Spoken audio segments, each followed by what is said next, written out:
Confrades, confreiras da Irmandade Espírita José da Luz, que a paz de Jesus inunde os nossos corações. Nestes dias de pandemia de Covid-19, todos tivemos que nos adaptar ao que se convencionou chamar de novo normal. E até que as vacinas cheguem para todos, as nossas reuniões vão acontecendo por videoconferência. E tivemos que reinventar temas, maneiras de fazer, preparar e estimular pessoas para que não houvesse tanta dispersão. Daí a importância de encontros assim como este, para que possamos trocar experiências e logicar acerca das mais variadas questões edificantes. Lá no Damasco, fizemos uma série de estudos acerca das bem-aventuranças. Nos veio a ideia de desenvolvermos os 7 pecados capitais. E nós sabemos que os pecados capitais, de acordo com o pensamento religioso, são vícios e transgressões humanas que dão origem a todos os outros pecados. Na visão espírita, diríamos que são aqueles comportamentos que nos afastam do Criador, são aqueles comportamentos que afastam o ser humano de Deus. Daí, a ideia de desenvolvermos os 7 pecados capitais teve uma aceitação geral na nossa casa, pois, após estudarmos as bem-aventuranças e termos conhecido as virtudes que o Mestre espera que assimilemos para que nos tornemos bem-aventurados, veio-nos a inspiração, no sentido de que refletíssemos e estudássemos os pecados capitais, com vistas a tomarmos consciência dos nossos vícios de cada dia, e, a partir dessas reflexões, fizéssemos uma autoavaliação para tomarmos pé da nossa real situação e, em seguida, traçarmos uma rota segura para a nossa caminhada pelo terreno movediço que nos conduz à felicidade. Eu julguei que estava tendo privilégio, eu digo, tive o privilégio de escolher o subtema que deveria desenvolver.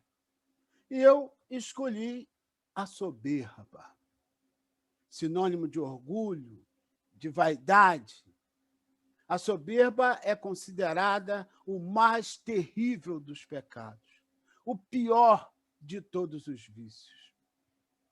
E, mais uma vez, a escolha foi interessante porque um companheiro que desenvolveu o seu trabalho sobre a avareza confessou ao final que se viu ainda mais avarento.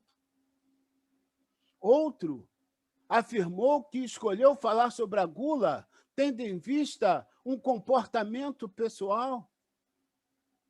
Minha esposa Jaqueline, ela teceu considerações acerca da inveja e fez diferenciações entre a inveja e a cobiça, e, ao final do seu trabalho, também se viu cobiçosa em várias situações.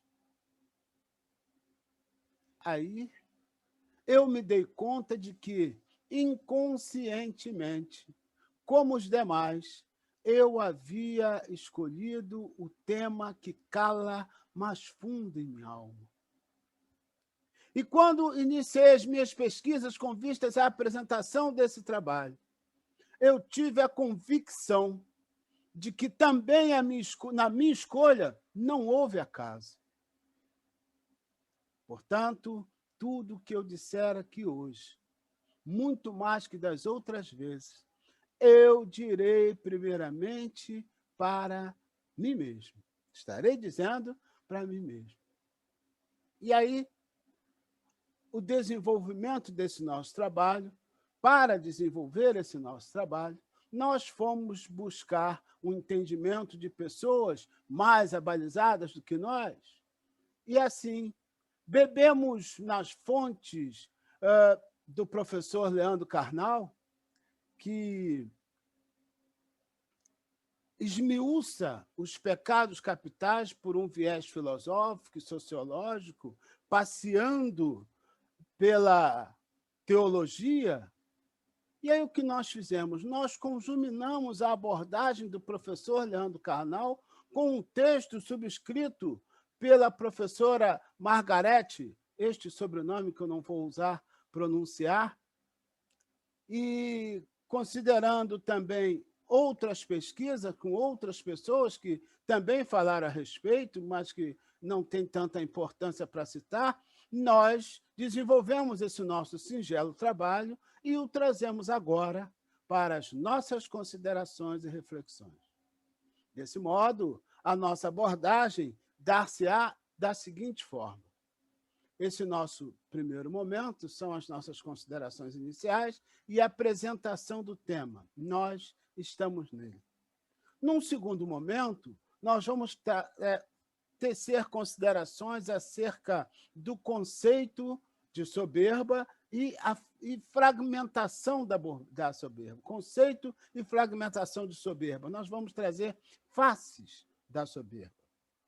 Depois nós vamos falar da soberba na sua contemporaneidade, uma visão do senso comum da soberba na atualidade. Em nossas considerações finais, nós vamos fazer o cotejo de tudo que nós vamos tecer, todas as considerações que vamos tecer nesse nosso trabalho com a sagrada missão do Espiritismo. E onde nós queremos chegar com essa nossa conversa? O nosso objetivo é promover reflexões que nos conduzam à tomada de consciência dos nossos vícios de cada dia e estabelecer meta para superá-los gradativamente. Certo? Então, vamos lá, em frente. Conceito e fragmentação da soberba. Todos nós temos a noção acertada de que soberba, sinônimo de orgulho e de vaidade, denota manifestações negativas externadas através de comportamentos carregados de arrogância, de autoconfiança exacerbada, pretensão de superioridade, que pode se pronunciar individualmente ou coletivamente. Não é? São manifestações ostensivas tendentes a menosprezar, tendentes a massacrar pessoas consideradas por esses indivíduos como seres superiores. E aí, nas faces da soberba, nós vamos trazer para a nossa reflexão que a soberba ela se apresenta, e são apenas algumas dessas facetas que nós apresentamos aí. E essas facetas elas se manifestam individualmente ou coletivamente. Né? É claro que todas elas podem ser manifestadas individualmente, todas elas podem ser manifestadas coletivamente.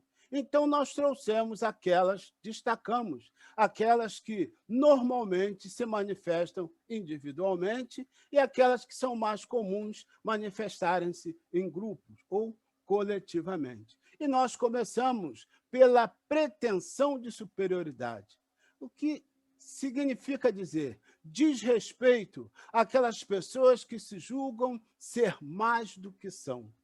Não é? A gente encontra por aí pessoas que se consideram mais atraentes do que realmente são. Muitas pessoas se julgam mais do que são. Né? E aí? Conhecem alguém com esse perfil, com esse comportamento? Nós nos encaixamos nesse comportamento? A nossa proposta é de reflexão. Não é? Depois vem a imodéstia. Né? Pessoas que se julgam com uma aprovação acima da conta de si mesmo. De um modo geral, não são todas, mas essas pessoas, quando iniciam um discurso, elas geralmente assumem assim, uma pose, limpam a garganta e começam o seu discurso. Bem, modéstia à parte, e aí vem uma série de modéstias, né? Trazendo para nós uma série de modéstias. Posteriormente, nós temos a prepotência como uma das facetas da soberba. A prepotência, que diz respeito às pessoas que tendem ao mandonismo, né? Aquelas pessoas que, em todas as situações, querem ser as pessoas que ditam as ordens, as pessoas que mandam, as pessoas que também se sentem, né? Mandonas. É muito comum da gente encontrar esse tipo de pessoas, principalmente dentre as pessoas mais abastadas economicamente, né? As pessoas que se valem do poder econômico para botar para fora a sua prepotência. Muito comum também. Conhece alguém assim? Conhece alguém com essas características? Nós nos enquadramos nessas características? Vamos ver. E aí, posteriormente, vem a arrogância.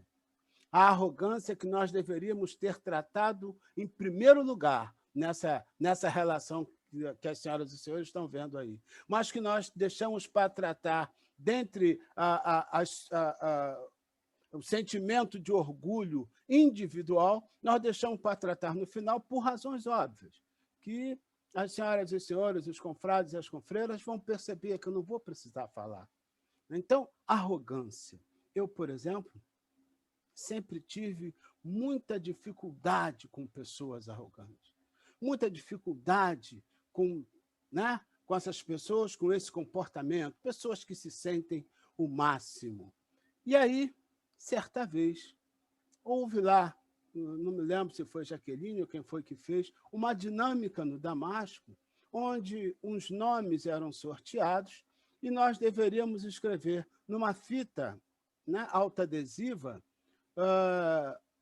em fitas autoadesivas, um defeito e uma virtude de determinadas pessoas. E depois nós caminhávamos pelo salão, todos aleatoriamente, e as pessoas iam colocando na frente a virtude e nas costas o defeito. Então, a pessoa que colocava o defeito era diferente das pessoas que colocavam a virtude na frente. E a gente não sabia o que estava sendo colado nas nossas costas, né? A gente via o que estava sendo colado aqui na frente. Nas costas, nós não sabíamos. Quando, ao final da dinâmica, eu percebi que um confrade tinha colado nas minhas costas. Arrogante. Aí eu pensei, né? Não fiquei bem, fiquei mal. Mas como um arrogante, eu tenho até dificuldade no trato com pessoas arrogantes. Como é que o companheiro me vê como uma pessoa arrogante? E aí, logo, a gente procura um meio para justificar, né? E eu busquei justificar. Bom, deve ser alguma maneira, algum problema pelo qual ele está passando, e aí deve ter visto algum comportamento meu, na visão dele deve ter passado, ou deve ter percebido considerado, né, uma postura arrogante minha, mas, na verdade, eu não sou arrogante, eu não sou essa pessoa. Realmente, ele se equivocou com esse posicionamento que ele teve a meu respeito. Muito bem. Mas aquilo ficou me incomodando. E eu, quando cheguei em casa, fui consultar a minha amada com relação a isso. Comentamos a respeito da dinâmica e eu falei para ele, e eu falei para ela, o companheiro colou nas minhas costas a expressão arrogante, sei lá, achei que não tinha nada a ver. Aí ela virou para mim muito séria e disse assim, mas você às vezes tem comportamento arrogante, sim. Aí eu, né? Se a pessoa que eu amo, que vive comigo, também me vê dessa forma, naturalmente eu tinha que refletir um pouco mais acerca dessa questão, né? Eu não podia estar só eu com a razão. Então, refletindo acerca dessa situação, eu me lembrei de uma ferramenta que é muito boa para que a gente possa detectar esse tipo de coisas que muito provavelmente os senhores conhecem. A janela de Johari. né? A janela de Johari é uma ferramenta conceitual que se constitui numa técnica muito boa para a nossa autoavaliação. Ela foi concebida por esses dois psicólogos, Joseph e Harrington, e eles se constituem numa janela retangular, quadrada, desculpa, numa janela quadrada dividida em 4 quadrantes, de maneira que, no primeiro quadrante, vai estar o eu, chamado eu aberto. Esse quadrante também é chamado de arena ou de área livre. E o eu aberto é aquele eu que todo mundo conhece e que eu também conheço. Tá certo? O eu que eu conheço e que todo mundo conhece. No segundo quadrante está o eu cego, né? Também chamado de mancha cega. Nós vamos falar dele daqui a pouco. No terceiro quadrante estará o eu secreto. O eu secreto também é chamado de fachada ou de área oculta. É onde está o eu que só eu conheço e que ninguém mais conhece.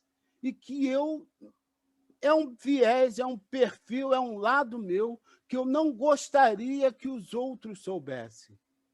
Né? Eu não falo para ninguém, eu oculto, ele é secreto, porque eu não gostaria que os outros soubessem, porque eu tenho medo. Se os outros souberem, como eles vão me ver? Eu tenho medo da rejeição. Então, esse meu eu é oculto, esse meu eu é o meu eu secreto. E no quarto quadrante está aquele eu chamado eu desconhecido. Esse quadrante é chamado também de área ignorada, da onde emerge as situações motivadas inconscientemente. Quando a gente faz aquela coisa que ninguém esperava. Nesse quadrante está o eu que eu não conheço e que ninguém conhece. Tá certo? Vamos lá agora, então, que nós deixamos para depois, para o eu cego. Né? O eu cego, ou chamado mancha cega, é onde está aquele eu que eu não conheço, mas que todo mundo conhece. Percebe? Eu não conheço, mas todo mundo conhece. Eu não vejo esse meu lado, mas todo mundo vê. E aí, fazendo essa análise, eu descubro aonde estava oculta, para mim, a minha arrogância. Percebe? Se a gente não descobre onde ela está, se a gente não descobre que tem esse vício, né, a gente não vai corrigir. Então, qual é o ideal? O ideal é que nós possamos aumentar cada vez mais a nossa área livre, aumentar cada vez mais o eu aberto, aumentar cada vez mais o eu conhecido de todos e conhecido de mim mesmo, para que eu possa, então, aumentando a área aberta, diminuir as outras áreas que são, de certa forma, negativas. No que eu diminuo as outras áreas, eu favoreço para que as pessoas venham me dar esse feedback. O feedback que eu preciso para que eu possa ir me corrigindo. Me mostrar o lado que eu não consigo ver de mim mesmo. Perceberam? Então, é muito interessante que a gente consiga ampliar o eu aberto. Essa deve ser a nossa meta, né?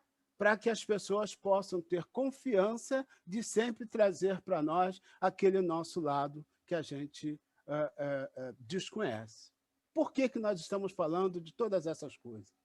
Porque o nosso objetivo é promover reflexões que nos conduzam à tomada de consciência dos nossos vícios. Tá certo? É para que nós possamos estabelecer metas para superá-los gradativamente. Então, lembremos a resposta dos espíritos à questão 919, quando eles dizem para nós: conhece-te a ti mesmo. Então, essa ferramenta conceitual, ela nos permite conhecer a nós mesmos e fazermos uma autoavaliação para que nós possamos caminhar melhor no sentido de conhecermos-nos, saber dos nossos vícios e superá-los gradativamente. Tá certo? E aí, tecidas essas considerações, né? Eu não sei como é que vocês pensam, mas não sei como vocês se enquadraram, né, nas questões que nós trouxemos, nesses substantivos que nós trouxemos, mas convém destacar, convém trazer à colação como o espírita orgulhoso chega no plano espiritual. Né? Porque se a gente não se enquadrou em nenhum desses contextos que foi trazido, a gente tem que pensar melhor. Porque nós só vemos nos outros aqueles defeitos que nós também possuímos. Então, precisamos estar atentos a isso. Só vemos nos outros os defeitos que nós possuímos. Então, se eu não estou me enquadrando em nenhum desses substantivos, mas eu vejo nos outros, eu preciso pensar melhor, eu preciso estar mais atentos ao meu eu oculto, a minha mancha cega, tá certo? Então, vamos lá. Nós vamos trazer um vídeo que mostra, então, o espírita orgulhoso, como ele chega no plano espiritual, só para ilustrar aqui essa nossa conversa, tá bom? Vamos lá, vamos aguardar. Oi, tudo bem? Tudo bem? Prazer, eu sou César. Eu sou Gilmar. Desencarnou também? Pois é, Desculpa te perguntar, mas você já encontrou seu mentor espiritual? ainda não. E você, já? Não. Vai ver que a gente está naquele momento de perturbação que tem quando a gente desencarna, né? Aí a gente não está conseguindo ver ele. Não. Talvez você possa estar passando por isso, mas essa perturbação pra mim só durou no máximo uns 2 segundos. Eu sou muito espiritualizado, entendeu? Já estava preparado. Que bom. E meu mentor espiritual deve estar atrasado porque ele não deve ser qualquer mentor, entendeu? Tá vindo lá do alto. Eu era palestrante espírita, médium, escrevi livros. E você? Eu sou católico. Ué, por quê? Não é bom? Não, é ótimo, é ótimo. Missa, hóstia, senta, levanta, ele está no meio de nós. Pra você tá muito bom. Mas eu já passei dessa fase, entendeu? Eu tô em outro nível. Ah, então o meu deve estar vindo de longe também, né? Aham, vai ver, ele perdeu o aeróbus. Perdeu o quê? Cara, olha só, não existe distância para um espírito. O espírito quer estar no lugar, ele pensa e pluft, ele vai, entendeu? Católicos. Entendi. Mas ué, então por que o seu mentor tá demorando também? Querido, eu já não expliquei que meu mentor ele é top? Ele veio das altas esferas superiores. Para um espírito de luz como ele vir para um lugar de pessoas como você, dá muito trabalho, entendeu? Então o seu mentor é top, né? É, São Francisco de Assis pra lá. Arrasou. César, Oi? prazer de reencontrar. Eu te conheço. Sou sua mentora espiritual. Minha mentora? Sim, E qual o seu nome? Solange. E você é famosa? Famosa? Ah, se você é famosa, você é um espírito de luz, né? Então, o que você fazia? Era uma freira enfermeira, uma santa que morreu queimada, uma rainha egípcia? Dona de casa, César. No Egito. Madureira, meu filho.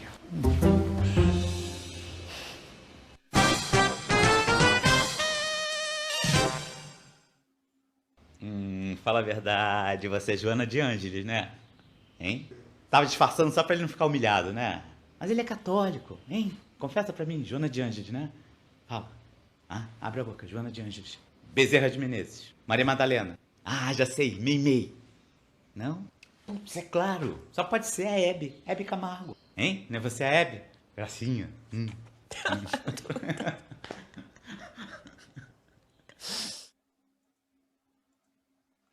Então, os amigos da luz muito nos socorrem, né? E mostrou para nós a decepção daqueles companheiros, né? Espírita orgulhoso, espírita tomado de soberba, quando chegam no plano espiritual. E é muito interessante, e eu espero até que os amigos não pensem mal de mim, mas eu, antes de conhecer a doutrina, eu me encaixava com folga em muitos desses substantivos que nós trouxemos aí. Alguns até me incomodavam, mas outros eu até achava interessantes. Foram, eu diria, aquisições advindas dos relacionamentos sociais, proposições do cotidiano. A verdade é que uma parcela significativa da sociedade nos impõe esses comportamentos. Lá pela década de 80, 90 do século passado, dificilmente nós ascenderíamos a cargos de decisão, aos cargos mais elevados das empresas, se nós não tivéssemos um comportamento com uma certa dose de soberba, com uma certa dose de orgulho. Se você não tivesse uma postura um pouco mais, digamos assim, vamos chamar de altiva, você não era admitido, você não ascendia aos cargos mais elevados da empresa. Então, nós não ocupávamos determinados cargos se o nosso comportamento não se constituísse de alguns desses substantivos. Nós éramos tidos como tacanhos, como tímidos, diziam que não tinha o perfil para assumir este ou aquele cargo. E sabem por quê? Porque as sociedades ressignificaram o pecado e as virtudes.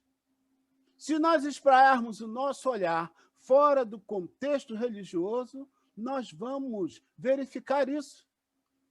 Eu trouxe aqui um trecho de uma palestra do Leandro Carnal, e essa palestra ela está editada e foi editada por nós, porque nós procuramos trazer somente aquilo que importava para o nosso trabalho. Então, nós fizemos a edição, Jaqueline me ajudou na edição, então vocês vão ver que em algum ponto ou outro tem lá uma falhazinha. Mas é só para integrar aqui, mostrar a soberba na contemporaneidade, como isso foi ressignificado nos tempos atuais. Vamos lá.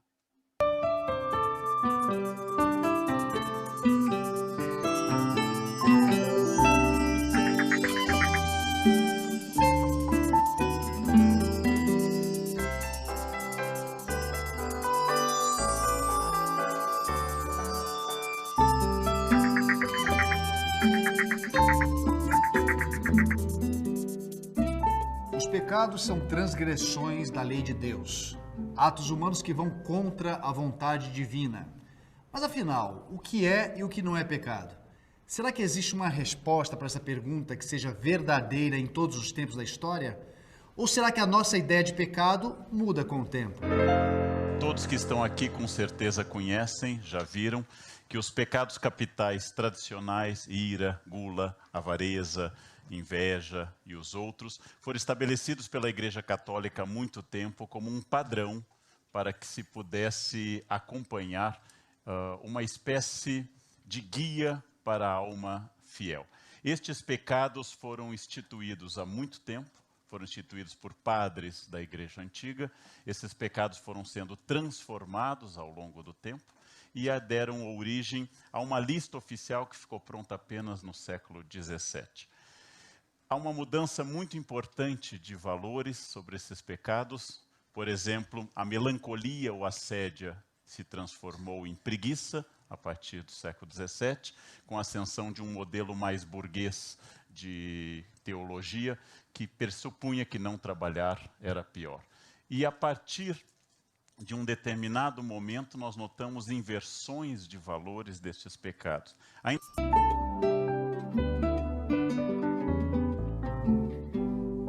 Revoluções do conhecimento e do pensamento alteraram para sempre o lugar do homem no mundo e no universo. E o novo homem não aceita a culpa dos pecados como o homem medieval. Na contemporaneidade, tudo é subjetivo, até mesmo o pecado. Mas o que isso significa para os velhos pecados? Como o homem de hoje lida com a culpa de ontem? Pio XII disse no programa radiofônico para os norte-americanos que o pior pecado dos homens hoje é terem perdido o sentido de pecado. Pio XII está reagindo a essa chamada modernidade que dissolveu as responsabilidades. O Papa João Paulo II e Bento XVI reforçaram essa ideia. Ainda há o demônio, mas que o Papa precise lembrar que há o demônio é sinal que o demônio vive o seu pior momento biográfico no século XX para o XXI. Para alguns, por concorrência dos homens. Vejam, por exemplo, se eu pegar os pecados capitais e estabelecer sobre eles a reflexão contemporânea. A luxúria, pecado que Dante colocou no segundo círculo, é uma valorização do corpo. Qualquer manual de autoajuda manda que se eu não me amar, ninguém vai me amar. Se você não se cuidar, ninguém vai olhar para você. A luxúria é vista hoje como virtude. As pessoas buscam cada vez mais o cultivo do corpo e dos prazeres do corpo. As revistas dão dicas, apimente sua relação, seduza o marido, né? Compre uma lingerie específica e assim por diante. A ira é vista como uma maneira de não guardar raiva, até porque dá câncer guardar raiva. Você precisa pôr para fora. Quem engole muita coisa tem tumor. É preciso ter uma liberdade em relação a isso. A ira é vista como pessoas contidas não são felizes. Pessoas têm que pôr para fora. Elas têm que fazer sessões de colocar essas coisas para fora. A avareza deixou de ser pecado para ser planejamento do futuro.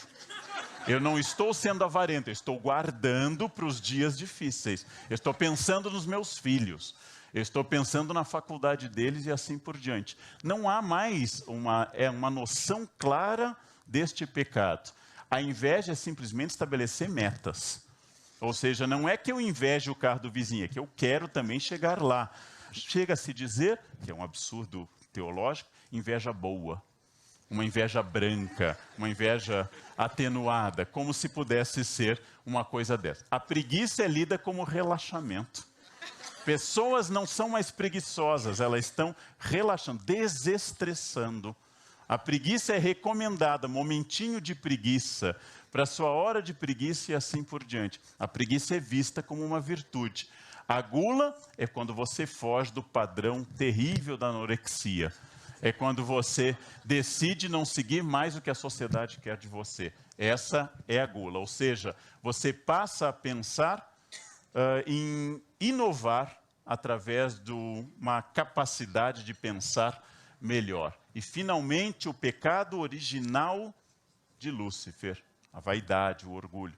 O pecado que dá origem a todos os outros é hoje visto como uma questão essencial para você ser feliz. Você tem que se amar, e se amar muito. E tem que se orgulhar disso. Eu me gosto, com essa próclise errada, eu me gosto, eu me amo, eu me adoro, eu não consigo viver sem mim.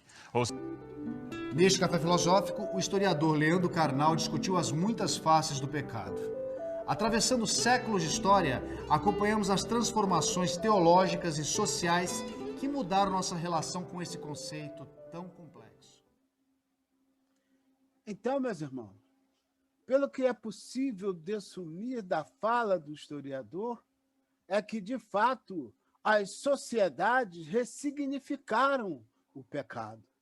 Então, cabe um questionamento, né? Está aí. Virtude ou vício?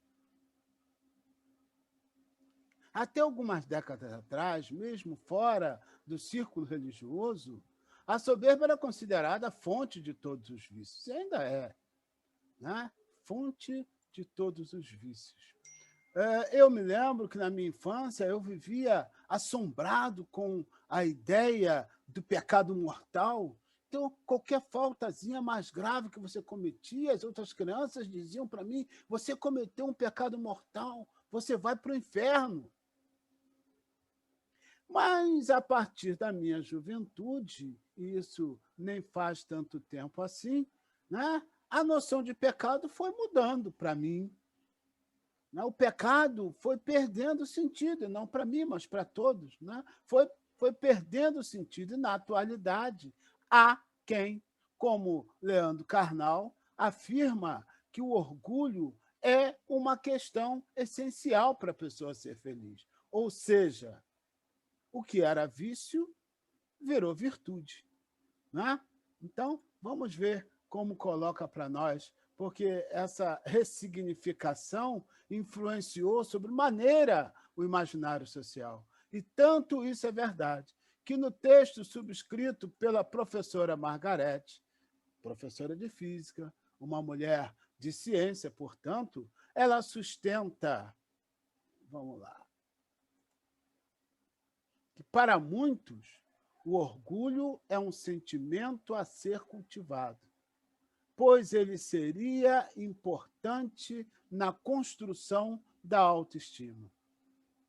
E aí, num outro trecho, ela nos diz mais, olha, o orgulho, para os que assim pensam, seria um impulso necessário para mantermos as cabeças erguidas, seguindo em frente, principalmente diante dos obstáculos sempre presentes em nossas vidas. E aí, a professora Margarete passa a elencar diferentes tipos de sentimentos relacionados com a satisfação de sermos capazes de superar dificuldades, de produzir, de construir em favor de nós mesmos e dos outros. Quando nós conseguimos isso, nós experimentamos um enorme prazer, advindo da realização daquilo que era a nossa expectativa. É assim ou não é, meus irmãos? Não é? Se dermos a esses sentimentos o nome de orgulho, realmente o orgulho será essencial para a nossa existência. Se esse sentimento bom que nós temos nessas situações dermos o nome de orgulho, o orgulho será realmente uma questão essencial para a nossa sobrevivência. Mas, ao que parece, mais uma vez, nós estamos diante do dilema de termos um significante, no caso, o orgulho, sendo utilizado com mais de um significado. O pensamento da professora Margarete, ele vai estar correto se olharmos pela mente do conceito odierno de orgulho, né, de vaidade, o conceito mais recente, como colocou Karnal para nós. Mas esse nosso estudo é um estudo religioso, não é verdade? E por que não buscar a adequação entre o pensamento religioso e o pensamento científico, há muito indevidamente divorciados? Se nós usássemos para esses sentimentos, trazido a lume pela ciência, outro termo, Kardec ele coloca para nós que, para se designarem coisas novas, são precisos termos novos. Não é isso? Então, nesse caso, nós nem precisamos de termos novos, porque os termos já existem. Vejam só o que nos diz Aristóteles. Ele diz para nós que a felicidade consiste em fazer o bem. A espiritualidade superior, os benfeitores da humanidade, ratificam essa assertiva de Aristóteles quando eles lecionam que o caminho para a felicidade é a prática da caridade, que é o antídoto para todos os vícios morais. Portanto, quando as nossas ações, praticadas em consonância com as leis divinas, nos levam a superar nossas dificuldades e obrar em favor do próximo, somos tomados por um sentimento que os espíritos superiores nos informam que são lampejos da felicidade que nos aguarda quando a prática do bem for a tônica em nossas vidas. Ainda não é, né? Por isso Jesus afirmava que a felicidade não é desse mundo. Mas quando a prática do bem for a tônica em nossas vidas, nós vamos experimentar esses lampejos. Logo, o que a professora Margarete coloca para nós como tipos diferentes de orgulho, diríamos que é apenas uma questão de semântica. O mesmo sentimento expressado através da linguagem com termos diferentes. Orgulho, quando deveria ser felicidade. Não é? O que a professora Margarete chama de diferentes tipos de orgulho, na verdade, ela está se referindo a esses lampejos de felicidade de que nos fala a espiritualidade quando nós conseguimos caminhar na direção do bem, na prática do bem. O que as confreiras e os confrades acham disso? Como o nosso propósito é a reflexão, né? Então, nós estamos trazendo esse questionamento para que todos possam interagir entre si e promover reflexões nesse sentido. Quanto a nós aqui, enquanto refletem, vocês, senhoras e senhores refletem, nós vamos em frente. Né? Num ponto, a professora Margarete faz coro com o pensamento religioso quando ela afirma que quando o sentimento, e aqui ela chama agora de sentimento, quando o sentimento caminha no sentido da superioridade, ou seja, de elevar os indivíduos, os grupos, acima dos outros, ou no sentido de os colocar como donos absolutos da verdade, pode chamar-se soberba. Olha só que interessante. Né? Por outro lado, um olhar mais atento já evidencia um sinal de mudança bastante interessante no comportamento contemporâneo. Gradativamente, ele começa a assumir uma nova postura que o traz para mais perto do viés religioso.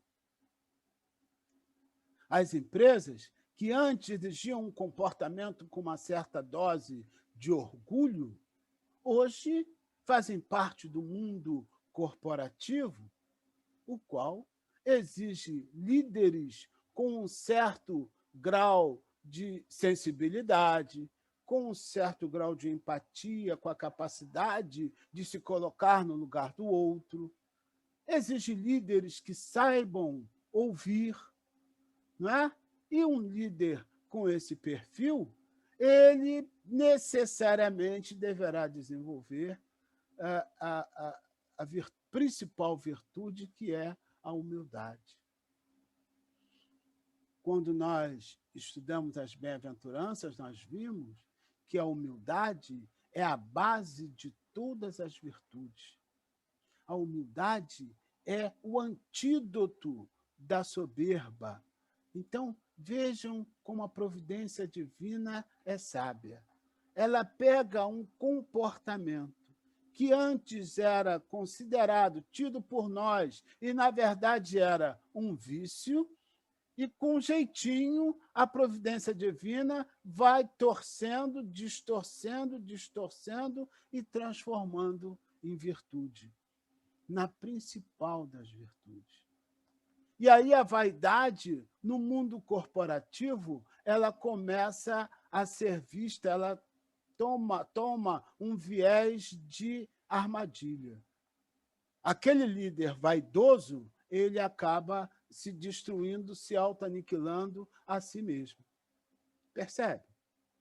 Então, a sabedoria divina atuando sempre a favor de nós mesmos. O Pai Celestial sempre estendendo as mãos para nós, para que a gente possa caminhar na sua direção. Isso é altamente significativo. Então, partindo para as nossas considerações finais, eu diria que o olhar da filosofia, nada obstante, ou a par do conceito moderno de orgulho, direciona-se para a afirmação de que este comportamento é parte da natureza humana desde sempre.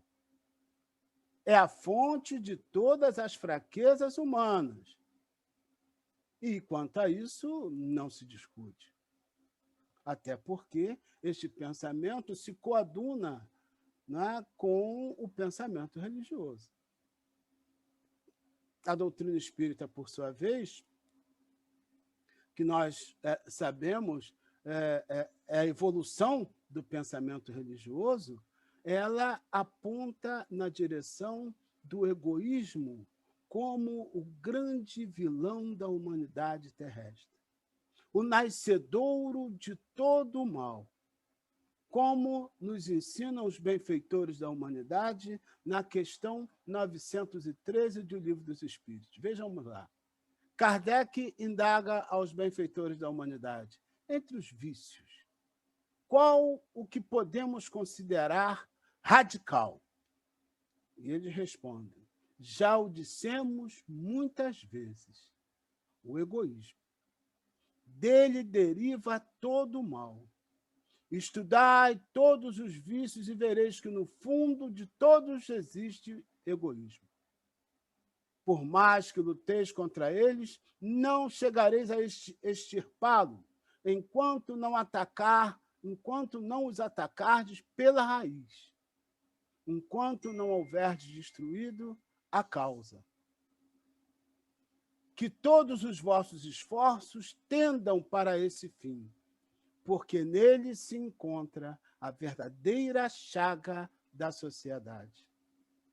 Quem nesta vida quiser se aproximar da perfeição, deve extirpar do seu coração todo o sentimento de egoísmo, porque é incompatível com a lei de amor, com a justiça, o amor e a caridade. Ele neutraliza todas essas qualidades. Então, vejam, Emmanuel, no Evangelho segundo o Espiritismo, capítulo 11, ele ratifica esta lição da espiritualidade maior e enfatiza que o egoísmo é a grande chaga da humanidade e deve desaparecer da Terra, pois atrasa o seu progresso moral. E aí ele acrescenta, esse filho do orgulho é a fonte de todas as misérias aqui na Terra. Então, vejam, esse filho do orgulho é a fonte de todas as misérias aqui na Terra. E nós destacamos aí essa questão, pontuada pela doutrina espírita como meta para a erradicação, para que nós possamos atingir o nosso progresso moral, exatamente para que nós pudéssemos cotejar a diferença, né? Cotejar orgulho e egoísmo. Pois, pelo que se dessume pela lição de Emmanuel, estão numa mesma linhagem, ou seja, são segmentos de uma mesma reta. Percebe? Orgulho e egoísmo. Segmentos de uma mesma reta. Emmanuel disse que o egoísmo é filho do orgulho. Vamos ver mais um trecho da palestra de Karnal. Agora, uma outra Santo palestra. Antônio, ou Santo Antônio do Deserto, ou Santo Antônio de Tebas, ou Santo Antão, foi atacado a vida inteira por tentações profundas no deserto, mandadas pelo demônio.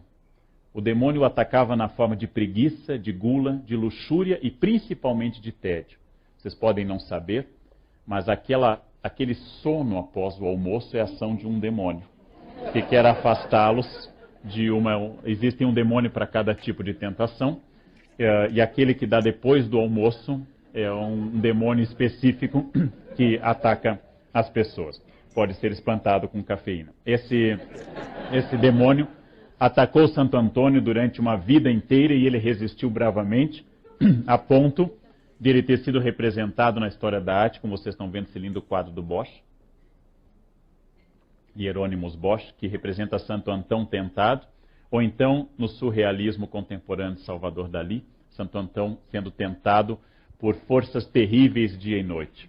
Segundo uma leitura bastante irônica do Flaubert, Santo Antão foi tentado toda a sua existência, e o demônio aparecia na forma de mulheres, na forma de tédio, na forma de luxúria variada de comida, e Antão resistiu a tudo. no final da sua existência, o demônio se retira derrotado da cova de Antão, e Antão então se ajoelha e agradece a Cristo, dizendo: finalmente me tornei um santo. O demônio sorri e volta, não? Porque ele havia, enfim, deslizado na última das tentações, que é a tentação da vaidade de ser santo. Não é à toa que a vaidade é o primeiro pecado, é aquele que derrubou Lúcifer do céu. Lúcifer se achou bonito, e o espelho é um instrumento de Lúcifer. Saibam disso hoje à noite, ao olhar.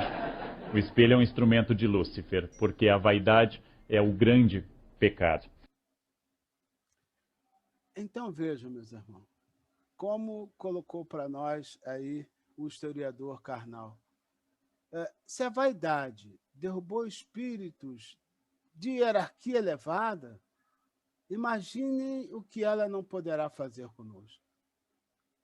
Por isso que nós afirmamos que o egoísmo e o orgulho são segmentos de uma mesma reta.